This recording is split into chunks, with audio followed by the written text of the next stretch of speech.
تمہاری مسجد زیادہ ہے یا ہماری مسجد زیادہ ہے، تمہاری تعداد زیادہ ہے یا ہماری تعداد زیادہ ہے، لوگ آج یہ بات کرتے ہیں۔ قرآن کہتا ہے کہ اگر آپ زمین پہ بسنے والے اکثر لوگوں کی پیروی کریں گے، وَإِن يَتَّبِعُوا أَكْثَرَ مَن فِي الْأَرْضِ يُضِلُّوكَ عَن سَبِيلِ اللَّهِ، یہ لوگ آپ کو اللہ رب العالمین کے راستے سے گمراہ کر دیں گے۔ اکثریت کے اوپر حق نہیں ہے۔ حضرت عبداللہ ابن مسعود کہتے ہیں کہ کتاب و سنت کے اوپر عمل کرنے والا اگر ایک آدمی بھی ہے وہی جماعت ہے، اسی کے اوپر اللہ کا ہاتھ ہے، اور اللہ کے نبی صلی اللہ علیہ وسلم نے اسی کے ساتھ دینے کا حکم دیا ہے، علیکم بالجماعہ، علیکم بالجماعہ۔ امام مالک رحمت اللہ علیہ، اللہ رحم فرمائے ان کے اوپر، ان کو سخت چڑ تھی اس بات سے کہ کوئی آدمی دین میں عقل کو گھسیڑے، سخت چڑ تھی۔ وہ کہتے تھے اکلما جاءنا رجل اجدل من رجل، ہمارے پاس کوئی آدمی آئے گا جو پہلے والے سے زیادہ بکو اور بک بک کرنے والا ہوگا تو کیا اس کے بکواس کے اوپر ہم اس بات کو چھوڑ دیں گے جو حضرت جبرائیل جناب محمد رسول اللہ صلی اللہ علیہ وسلم کے اوپر لے کر نازل ہوئے ہیں؟ ہم اس کے عقل کے اوپر اس کے دین کو چھوڑ دیں گے؟ محمد رسول اللہ کا دین کسی کے عقل کی تائید کا محتاج نہیں ہے، حدیث مستقل شریعت ہے، وہ اپنے حجیت میں، اپنے اثبات میں قرآن مجید کی آیتوں کا بھی محتاج نہیں ہے۔ کسی کے لیے یہ عذر نہیں ہے کہ وہ کہے کہ مجھے حق سمجھ میں نہیں آیا۔ جب لوگ نیوٹن کی تھیوری سمجھ سکتے ہیں، چاند اور ستاروں کے گردش کو جان سکتے ہیں، تو وہ کتاب جس کو اللہ نے سیکھنے والوں کے لیے، پڑھنے والوں کے لیے، نصیحت حاصل کرنے والوں کے لیے آسان بنایا ہے، کیا وہ اس کتاب کو نہیں سمجھ سکتے ہیں؟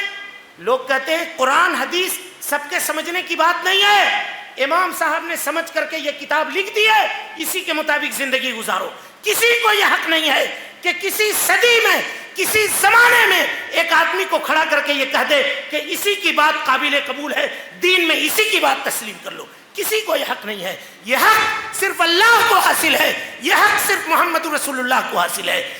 ان الحمد للہ نحمده ونستعینه ونستغفره ونعوذ بالله من شرور انفسنا ومن سیئات اعمالنا، من يهده الله فلا مضل له ومن يضلل فلا هادي له، واشهد ان لا اله الا الله وحده لا شريك له، واشهد ان محمدا عبده ورسوله، اما بعد فان خير الحديث كتاب الله، وخير الهدي هدي محمد صلى الله عليه وسلم، وشر الامور محدثاتها، وكل محدثة بدعة، وكل بدعة ضلالة، وكل ضلالة في النار۔ فقد قال الله تبارك وتعالى في محكم تنزيله بعد أعوذ بالله السميع العليم من الشيطان الرجيم، بسم الله الرحمن الرحيم، فأقم وجهك للدين حنيفا فطرة الله التي فطر الناس عليها لا تبديل لخلق الله ذلك الدين القيم ولكن أكثر الناس لا يعلمون، منيبين إليه واتقوه وأقيموا الصلاة ولا تكونوا من المشركين۔ وقال النبي المصطفى صلى الله عليه وسلم فيما رواه امام مالك رحمه الله وغيرهم، قال النبي صلى الله عليه وسلم عليكم بالجماعة وإياكم والفرقة، فإن الشيطان مع الواحد وهو من الاثنين أبعد، من أراد بحبوحة الجنة فليلزم الجماعة، ومن سرته حسنته وساءته سيئته فذلكم المؤمن، أو كما قال النبي المصطفى صلی اللہ علیہ وسلم۔ قابل قدر جناب صدر، لائق احترام علماء کرام، دوستوں، بزرگوں اور ساتھیوں، ذمہ داران جماعت و جمیعت، پردہ نشین اسلامی رشتے کی مائیں اور بہنیں، ہر قسم کی تعریف، حمد و ثنا، کبریائی پاکیزگی اور بڑائی تمام مخلوقات کی بندگی کا اکیلا مستحق اللہ رب العالمین کے لیے لائق و سزاوار ہے۔ وہی پروردگار عالم ہے، اسی نے ہمیں آپ کو اور ساری کائنات کو تخلیق بخشی ہے۔ اللہ رب العالمین کی بادشاہت سے دنیا کا کوئی کونا بھی الگ نہیں۔ اللہ رب العالمین اکیلا ہے اور تنہا ساری دنیا کی نگرانی ہر آن، ہر لمحہ اور ہر گھڑی فرما رہا ہے۔ اللہ رب العالمین کا احسان عظیم ہے کہ اس نے ہمیں اور آپ کو مسلمان بنایا، اسلام جیسی عظیم دولت سے مالا مال فرمایا۔ اللہ رب العالمین نے اپنے پیغام کو، اپنی تعلیم کو ساری انسانیت کے لیے عام فرمایا ہے، اور اس کام کو پائے تکمیل تک پہنچانے کے لیے ہر دور میں انبیاء کرام کو دنیا کے اندر بھیجنے کا سلسلہ بھی جاری فرمایا تھا۔ آخری نبی آخری پیغام لے کر، آخری قانون اور آخری شریعت لے کر اس دنیا کے اندر تشریف لائے، اور اس آخری نبی نے جس طرح سے اللہ رب العالمین کے دیے ہوئے آخری پیغام کو پایا تھا، ہو بہو ایسا ہی بغیر کسی کمی اور بیشی کے انسانیت کے سامنے پیش فرما دیا۔ اور اس سے بھی آگے بڑھ کر کے آپ صلی اللہ علیہ وسلم نے اپنی نبوت کی 23 سالہ زندگی میں رات اور دن کی گھڑیوں کے اندر اللہ رب العالمین کے دیے ہوئے آخری پیغام کو عملی طور پر برت کر سارے جہان والوں کے لیے قیامت تک کے لیے بطور نمونہ چھوڑ دیا۔ درود و سلام ہو اشرف المخلوقات میں سب سے افضل، قیامت کے دن کے سردار جناب محمد رسول اللہ صلی اللہ علیہ وسلم پر۔ اللہم صلی علی محمد وعلی آل محمد کما صلیت علی ابراہیم وعلی آل ابراہیم انک حمید مجید۔ اللہم بارک علی محمد وعلی آل محمد کما بارکت علی ابراہیم وعلی آل ابراہیم انک حمید مجید۔ جس عنوان کی وضاحت کا ذمہ دار ہم کو بنایا گیا ہے وہ عنوان ہے خیر امت میں اتحاد کی ضرورت۔ خیر امت میں اتحاد کی ضرورت۔ اتحاد اور اتفاق یہ ہر دور میں ضروری ہے، بلکہ دین اسلام کی بقا اور دین اسلام کی سربلندی اتحاد اور اتفاق کے اندر پوشیدہ ہے۔ اللہ رب العالمین نے قرآن مجید سورہ شورى کے اندر بیان فرمایا، اللہ تعالیٰ کہتا ہے شرع لکم من الدین ما وصى به نوحا والذی اوحینا الیک وما وصینا به ابراہیم وموسیٰ وعیسیٰ ان اقیموا الدین ولا تتفرقوا فیہ۔ اے اللہ کے نبی صلی اللہ علیہ وسلم، یہ شریعت جس کی وصیت ہم نے آپ کے طرف کی ہے اور جس کی وصیت ہم نے حضرت نوح علیہ السلام کو کی تھی، اور جو چیز ہم نے حضرت ابراہیم، حضرت موسیٰ اور حضرت عیسیٰ کو دیا تھا، یعنی 5 اولو العزم انبیاء کا تذکرہ کر کے اللہ تعالیٰ کہتا ہے ان اقیموا الدین، ہم نے یہ کہا تھا کہ تم دین کو قائم کرنا، ولا تتفرقوا فیہ، اور اس میں اختلاف نہ کرنا، انتشار نہ کرنا۔ پتہ یہ چلا کہ اگر کوئی آدمی دین کو قائم کرنا چاہتا ہے، وہ چاہتا ہے کہ اس کا دین غالب ہو جائے، وہ چاہتا ہے کہ اس کے دین کو سربلندی حاصل ہو، عزت اور تمکنت ملے، تو اسے چاہیے کہ وہ اتحاد کو لازم پکڑے اور اختلاف سے، افتراق سے بچنے کی کوشش کرے۔ اسی طریقے سے قرآن مجید میں متعدد آیات ہیں اتحاد کی فضیلت کے تعلق سے۔ اللہ رب العالمین نے فرمایا وَأَطِيعُوا اللَّهَ وَرَسُولَهُ، اللہ اور اس کے رسول کی اطاعت کرو، وَلَا تَنَازَعُوا، آپس میں مت جھگڑو، فَتَفْشَلُوا، تم ناکام ہو جاؤ گے، وَتَذْهَبَ رِيحُكُمْ، تمہاری ہوا اکھڑ جائے گی، لا شیء بن کر کے رہ جاؤ گے، تمہاری تعداد بہت ہوگی لیکن دنیا تمہاری قوت اور طاقت ماننے کے لیے تیار نہیں ہوگی۔ فَتَفْشَلُوا وَتَذْهَبَ رِيحُكُمْ وَاصْبِرُوا، صبر کرو ان اللہ مع الصابرین، اللہ رب العالمین صبر کرنے والوں کے ساتھ ہے۔ اسی طریقے سے سورہ آل عمران میں اللہ تعالیٰ فرماتا ہے، مشہور آیت ہے، وَاعْتَصِمُوا بِحَبْلِ اللَّهِ جَمِيعًا وَلَا تَفَرَّقُوا، تم سب کے سب مل کر کے اللہ رب العالمین کی رسی کو مضبوطی کے ساتھ تھام لو۔ اللہ کی رسی سے مراد اللہ رب العالمین کی کتاب اور جناب محمد رسول اللہ صلی اللہ علیہ وسلم کی سنت ہے۔ کہا سب مل کر کے متحد ہو کر کے اللہ رب العالمین کی رسی کو مضبوطی کے ساتھ تھام لو۔ وَلَا تَتَفَرَّقُوا، اور اختلاف مت کرو۔ وَاذْكُرُوا نِعْمَةَ اللَّهِ عَلَيْكُمْ، اور اللہ رب العالمین کی اس نعمت کو یاد کرو۔ نعمت سے مراد کیا ہے؟ قرآن مجید کی آیت دوسری آیت کی تفسیر کرتی ہے۔ اللہ تعالیٰ فرماتا ہے، الْيَوْمَ أَكْمَلْتُ لَكُمْ دِينَكُمْ وَأَتْمَمْتُ عَلَيْكُمْ نِعْمَتِي وَرَضِيتُ لَكُمُ الْإِسْلَامَ دِينًا۔ پتہ یہ چلا کہ یہاں نعمت سے مراد دین اسلام ہے، یعنی اللہ یہ کہہ رہا ہے کہ اس نعمت کو یاد کرو جو دین اسلام کی شکل میں اللہ رب العالمین نے جناب محمد رسول اللہ صلی اللہ علیہ وسلم کو عطا کیا۔ فَأَصْبَحْتُمْ بِنِعْمَتِهِ إِخْوَانًا، اور اس دین اسلام کی نعمت سے تم بھائی بھائی بن گئے۔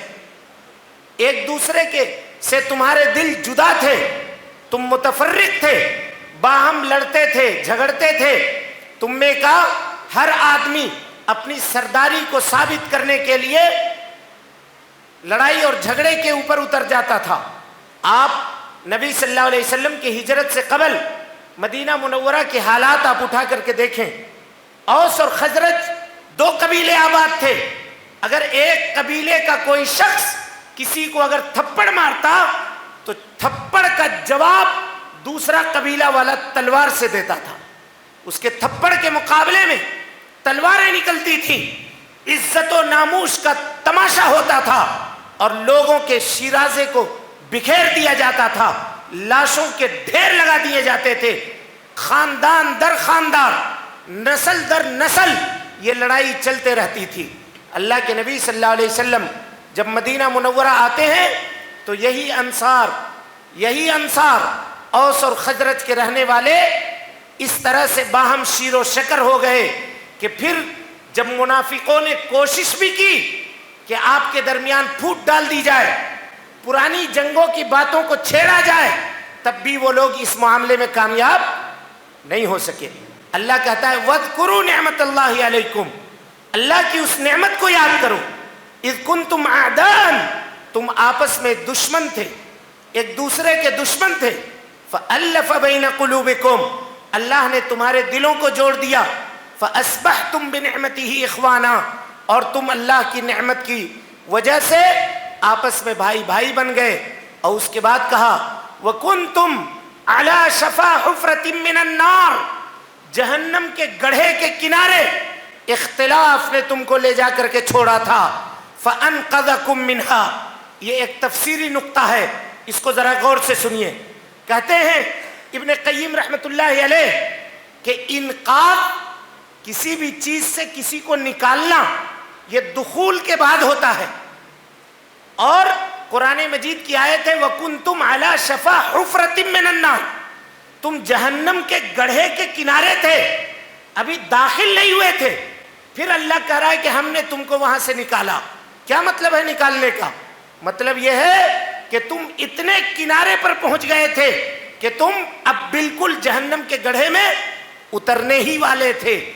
عربی کا قاعدہ ہے اصول فقہ کا، الشیء اذا جاورہ اخذ حکمہ، اگر کوئی چیز کسی کی مجاورت اختیار کرتا ہے، کسی سے چپک کر کے چمٹ کر کے رہتا ہے، تو وہ اس کا حکم حاصل کر لیتا ہے، اس کا حکم حاصل کر لیتا ہے۔ گویا تم جہنم کے گڑھے کے اتنے کنارے پہنچ گئے تھے کہ اب گویا سمجھو کہ تم جہنم میں واقع ہو چکے تھے، اللہ رب العالمین نے تم کو وہاں سے نکالا۔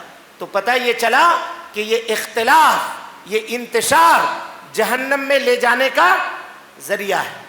اسی طریقے سے اللہ رب العالمین فرماتا ہے من الذین فرقوا دینہم وکانوا شیعا، اے اللہ کے نبی صلی اللہ علیہ وسلم، جن لوگوں نے اپنے دین کے اندر اختلاف کیا، افتراق کیا، دو قرأت ہے اس میں، حافظ ابن کثیر کہتے ہیں من الذین فرقوا دینہم، اور کہا من الذین فارقوا دینہم، اور دونوں قرأت درست ہے اور بڑی زبردست قرأت ہے، اس لیے کہ الہدگی پسند جب آدمی ہوتا ہے تو اس کے نتیجے میں اختلاف آتا ہے۔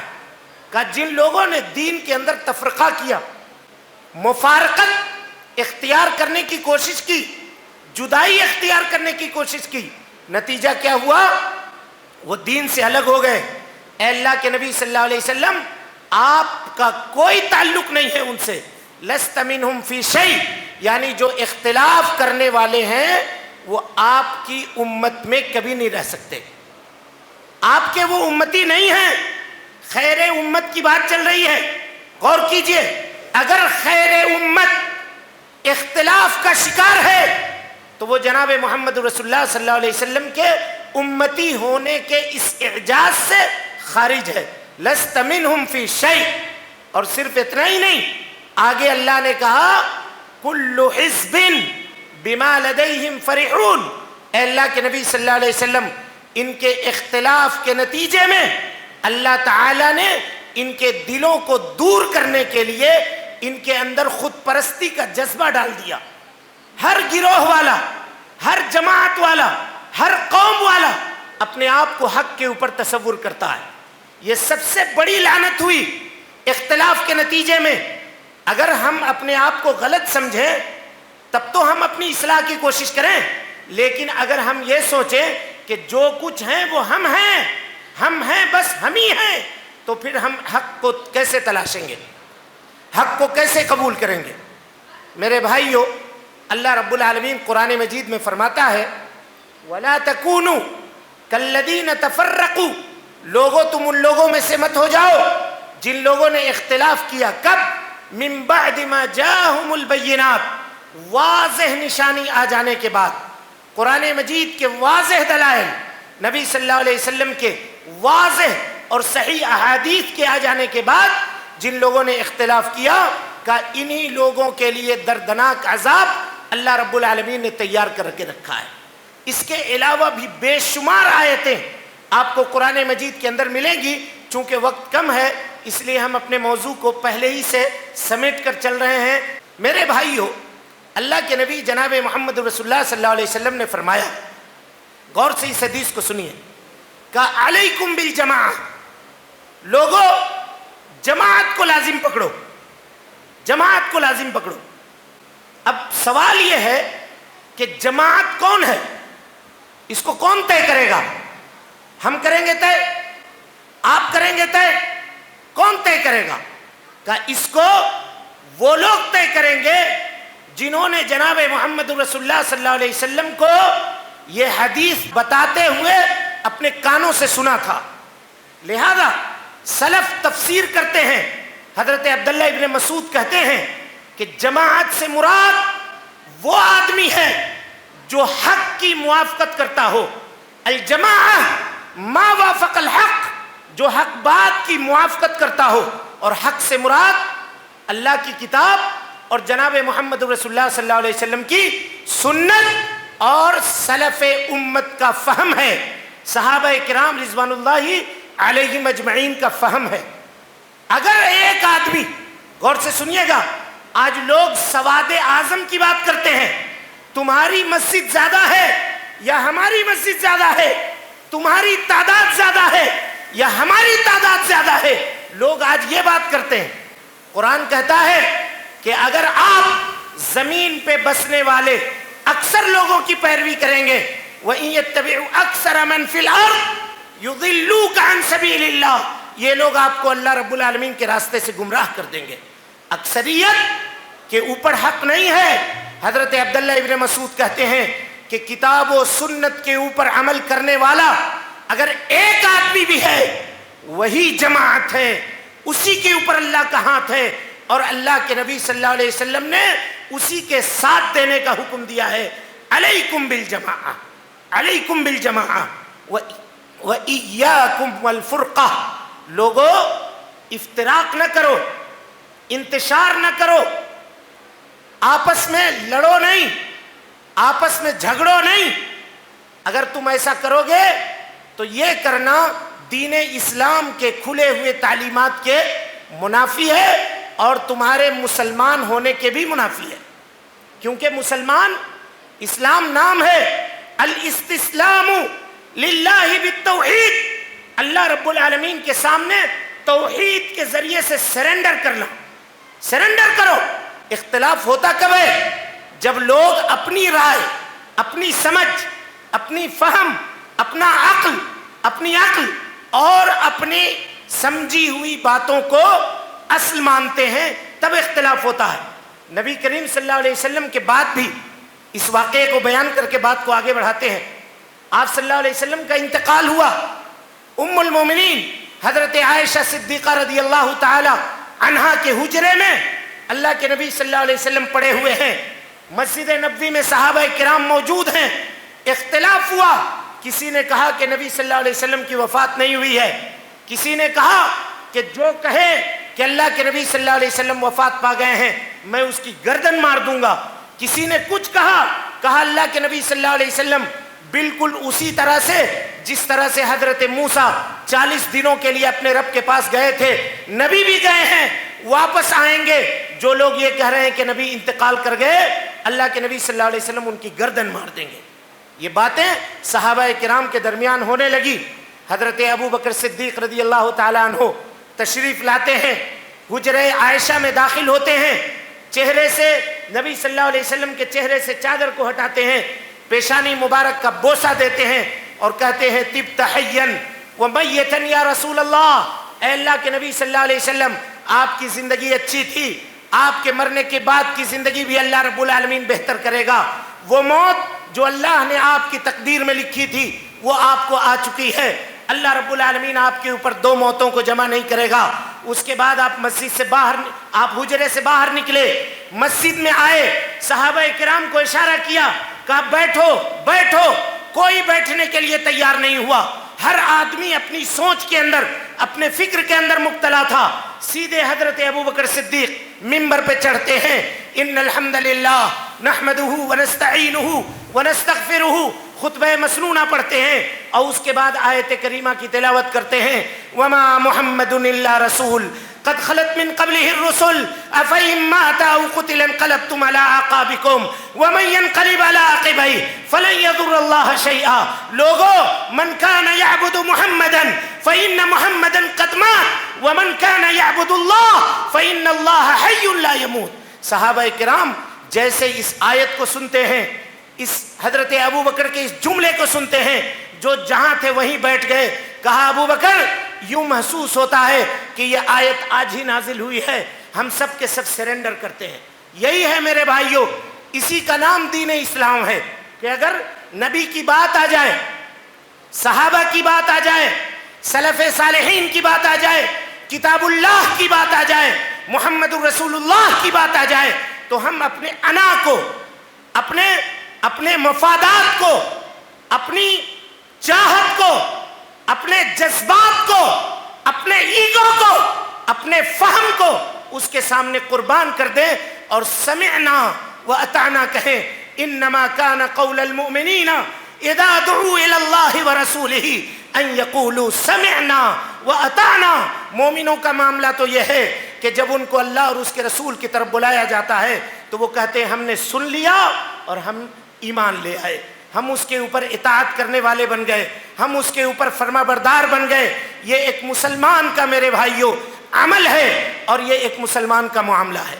نبی صلی اللہ علیہ وسلم نے کہا وَإِيَّاكُمْ وَالْفُرْقَةَ، اور اس کے بعد کہا فَإِنَّ الشَّيْطَانَ مَعَ الْوَاحِدِ، یاد رکھو شیطان ایک تنہا آدمی کے ساتھ ہوتا ہے، کیونکہ اکیلے آدمی کو اچک لینا، گمراہ کر دینا یہ شیطان کے لیے آسان ہوتا ہے۔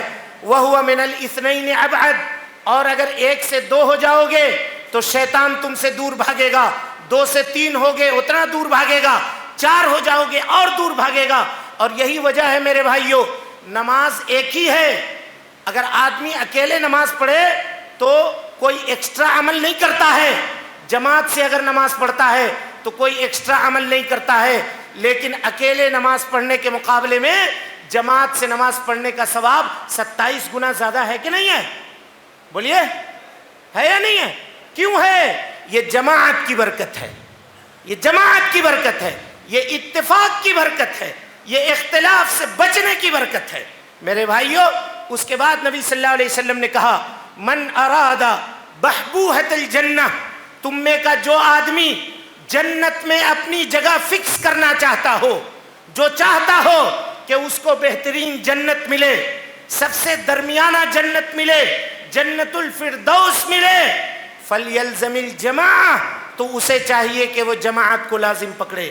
اور اس کے بعد آپ نے کہا کہ جس آدمی کی نیکی اس کو خوش کر دے، غور سے سنیے حدیث کو، کہ جس آدمی کی نیکی اس کو خوش کر دے اور جس کی برائی اس کو غم میں ڈال دے، فذالکم المومن، تو یہ جاننا چاہیے کہ یہ آدمی مومن ہے، کیونکہ اچھائی اور برائی کو سمجھنے کی صلاحیت اگر اس کے دل کے اندر موجود ہے تو یہ مومن ہونے کی نشانی ہے۔ کل حزب بما لدیہم فرحون، ہر گروہ اپنی بات کے اوپر خوش ہے، اس زمرے میں یہ آدمی نہیں ہے۔ ٹھیک ہے، میری ایک رائے ہے، میں نے اپنی رائے رکھی ہے، ہو سکتا ہے مجھ سے بہتر رائے کسی اور کیا جائے تو ہم اپنی رائے کو چھوڑ دیں۔ میرے بھائیوں، اجتماعیت کا سب سے بڑا اصول یہ ہے کہ اگر وہ رائے جو حق کے قریب ہو اس رائے کو قبول کیا جائے، اور اس کے مقابلے میں کسی کی رائے کیوں نہ ہو اس کو چھوڑ دیا جائے، اس کو ترک کر دیا جائے۔ یہ ساری چیزیں اتحاد کی اور اتفاق کی اہمیت کے اوپر کتاب و سنت کے اندر موجود ہے نا؟ ہر چند کے یہ دلائل موجود ہیں، یہ ساری چیزیں موجود ہیں، اس کے بعد بھی امت کے اندر کیا ہوا؟ بولیے، امت کے اندر کیا ہوا؟ اختلاف ہوا، امت کے اندر اختلاف ہوا۔ یہ اللہ تعالیٰ کی تقدیر کونی ہے، اللہ تعالیٰ کی تقدیر کونی ہے، مشیت ہے، اللہ کی چاہت ہے۔ اور غور سے سنیے، اللہ کی چاہت اچھی چیز کو بھی چاہتی ہے، بری چیز کو بھی چاہتی ہے، لیکن کوئی کام اگر واقع ہو تو اس کا یہ مطلب نہیں ہے کہ اللہ تعالیٰ اس کو پسند کرتا ہے، ایسا نہیں ہے۔ اللہ جس کو پسند کرتا ہے قرآن اور حدیث میں اس کو بیان کر دیا، جس سے اللہ تعالیٰ ناراض ہوتا ہے قرآن و حدیث میں اس کو اللہ نے بیان کر دیا۔ باوجود اس کے یہ امت اختلاف کا شکار ہوئی، اور جناب محمد رسول اللہ صلی اللہ علیہ وسلم نے اس اختلاف کے رونما ہونے سے قبل آپ صلی اللہ علیہ وسلم نے اللہ رب العالمین کے دیے گئے علم کی روشنی میں یہ بتلا دیا تھا کہ میری یہ امت اختلاف کا شکار ہوگی۔ چنانچہ آپ نے کہا یہود 71 فرقوں میں تقسیم ہوئے، نصارہ 72 فرقوں میں تقسیم ہوئے، میری یہ امت 73 فرقوں میں تقسیم ہوگی۔ صحابہ نے پوچھا اللہ کے نبی پھر وہ کون سا گروہ ہوگا جو جنتی ہوگا؟ نبی صلی اللہ علیہ وسلم نے کہا وہی الجماع، وہ جماعت ہوگی جو کتاب و سنت کے اوپر عمل کرنے والی ہوگی، جو صحابہ کرام کے منہج اور اس کے طریقے کے مطابق اپنی زندگی گزارنے والی ہوگی، وہی جماعت یہ جنت کے جانے کے حقدار ہوگی۔ اسی طریقے سے آپ صلی اللہ علیہ وسلم نے لمبی حدیث ہے، امام احمد نے، امام ترمذی نے، امام ابو داؤد نے عرباض بن ساریہ رضی اللہ تعالیٰ عنہ سے روایت کیا ہے، حدیث صحیح اور حسن ہے۔ حدیث کے الفاظ غور کیجئے، کہا صلی بنا رسول اللہ صلی اللہ علیہ وسلم ذات یوم ثم اقبل علینا بوجہہ فوعدنا موعظة بلیغة ذرفت منها العیون ووجلت منها القلوب فقال قائل یا رسول اللہ كأنها موعظة مودع فأوصنا فقال اوصيكم بتقوى الله والسمع والطاعة وإن كان أميرا حبشيا فإنه من يعش منكم بعدي فسيرى اختلافا كثيرا فعليكم بسنتي وسنة الخلفاء الراشدين المهديين تمسكوا بها وعضوا عليها بالنواجذ وإياكم ومحدثات الأمور فإن كل محدثة بدعة وكل بدعة ضلالة۔ اللہ کے نبی صلی اللہ علیہ وسلم نے ایک مرتبہ صحابہ کرام کو نماز پڑھائی، نماز پڑھانے کے بعد صحابہ کی طرف التفات کر کے آپ بیٹھ گئے، کہا لوگو صحابہ کو آپ نے نصیحت کی، ایسی نصیحت کہ صحابہ کے دل دہل گئے، وجلت منها القلوب وذرفت منها العیون، آنکھوں سے آنسوؤں کی لڑیاں برسنے لگی. صحابہ میں سے ایک شخص نے کھڑے ہو کر کے کہا یا رسول اللہ ایسا محسوس ہوتا ہے کہ آپ کا الوداعی خطبہ ہے, کچھ نصیحت کیجئے, کچھ وصیت کیجئے. ابو داؤد کی روایت ہے وَمَاذَا أَتَحَدُ عَلَيْنَا, آپ کن باتوں کو ہمارے درمیان گروی رکھنا چاہتے ہیں, کچھ اہم باتیں بتا جائیے اس موقع پر. نبی صلی اللہ علیہ وسلم نے کہا کہ لوگوں اوصیکم بتقوی اللہ, میں تمہیں اللہ کا تقوی اختیار کرنے کی وصیت کرتا ہوں. والسمع والطاعہ, اپنے امیر کی, اپنے حاکم کی, اپنے حکمراں کی نیک اور بھلائی کی باتوں میں سمع و طاعت کرنے کی وصیت کرتا ہوں. غور کیجئے, امیر کی بات مانو, حاکم کی بات مانو, حکمراں کی بات مانو, لیکن کنڈیشن کے ساتھ مانو. یہ بات ابھی آپ کے سامنے آئے گی. اپنے امیر کی, اپنے حاکم کی, اپنے حکمراں کی نیک اور بھلائی کی باتوں میں سمع و طاعت کرو, اس لیے کہ جو تم میں کا میرے بعد زندہ رہے گا وہ امت میں بہت اختلاف دیکھے گا, جیسا کہ ہم اور آپ آج دیکھ رہے ہیں. کوئی مسئلہ ایسا نہیں ہے جو متفق علیہ ہو, لوگوں نے مسائل کو مختلف ہی بنا کر کے رکھ دیا. ایک عام آدمی جب اس پہ جاتا ہے تو اس کو سمجھ میں نہیں آتا کہ ہم عمل کس کے اوپر کریں, عمل کس کے اوپر کریں. باوجود اس کے میرے بھائیوں کسی کے لیے یہ عذر نہیں ہے کہ وہ کہے کہ مجھے حق سمجھ میں نہیں آیا. جب لوگ نیوٹن کی تھیوری سمجھ سکتے ہیں, چاند اور ستاروں کے گردش کو جان سکتے ہیں, تو وہ کتاب جس کو اللہ نے سیکھنے والوں کے لیے, پڑھنے والوں کے لیے, نصیحت حاصل کرنے والوں کے لیے آسان بنایا ہے, کیا وہ اس کتاب کو نہیں سمجھ سکتے ہیں؟ لوگ کہتے ہیں قرآن حدیث سب کے سمجھنے کی بات نہیں ہے, امام صاحب نے سمجھ کر کے یہ کتاب لکھ دی ہے, اسی کے مطابق زندگی گزارو. کسی کو یہ حق نہیں ہے کہ کسی صدی میں, کسی زمانے میں ایک آدمی کو کھڑا کر کے یہ کہہ دے کہ اسی کی بات قابل قبول ہے, دین میں اسی کی بات تسلیم کر لو. کسی کو یہ حق نہیں ہے. یہ حق صرف اللہ کو حاصل ہے, یہ حق صرف محمد رسول اللہ کو حاصل ہے. امام مالک رحمۃ اللہ علیہ نے کہا تھا فَكُلٌّ مِّنَّا مَأْخُوذٌ وَمَرْدُودٌ عَلَيْهِ, ہم میں کا ہر آدمی قبول کیے جانے کے لائق ہے, انکار کیے جانے کے لائق ہے, الا صاحب هذا القبر, سوائے اس قبر والے کے, اس کی کوئی بات رد کرنے کے لائق نہیں ہے. نبی صلی اللہ علیہ وسلم کے قبر کی طرف اشارہ کر کے آپ فرماتے تھے اس کی کوئی بات رد کیے جانے کے لائق نہیں ہے, سب باتیں قبول کرنے کے لائق ہے. کہ پیغام آپ سن لیجئے, وہ پیغام ہے کیا؟ کہا کہ جو تم میں کا میرے بعد زندہ رہے گا وہ امت میں بہت اختلاف دیکھے گا. اختلاف کا حل کیسے ہوگا بھائی, یہ سوال ہے یا نہیں ہے؟ اگر اس کو ہم نہ بیان کریں تو موضوع مکمل ہی نہیں ہوگا. 10 منٹ, بس صرف 10 منٹ میں اس کو ہم بتا دیتے ہیں اختلاف کیسے حل ہوگا. آج لوگ کہتے ہیں, غور سے سنیے گا, عقل مند لوگ دنیا میں بہت ہیں. کوئی کہتا ہے کہ لوگوں کو کلمے کی بنیاد پر متفق ہو جانا چاہیے, کوئی کہتا ہے اختلاف چھوڑ دینا چاہیے, کوئی کہتا ہے مسلمان ہونے کے بنیاد پر ایک جمہوری ملک میں ہم کو چھوٹے چھوٹے مسئلوں کو ترک کر دینا چاہیے. اگر کلمے کی بنیاد پہ اتفاق کی بات کی جائے تو غور سے سنیے گا, کوئی کلمے کی تفسیر کرتا ہے لا الہ الا اللہ کی, لا معبود بحق الا اللہ, اور کوئی کلمے کی تفسیر کرتا ہے لا حاکم الا اللہ, کوئی کلمے کی تفسیر کرتا ہے لا خالق الا اللہ, اللہ کے علاوہ کوئی خالق نہیں, کوئی کہتا ہے اللہ کے علاوہ کوئی حاکم نہیں, کوئی کہتا ہے اللہ کے علاوہ کوئی معبود نہیں. اب بتائیے کیسے اتفاق ہوگا؟ ہوگا اتفاق؟ بولیے, کبھی نہیں ہوگا.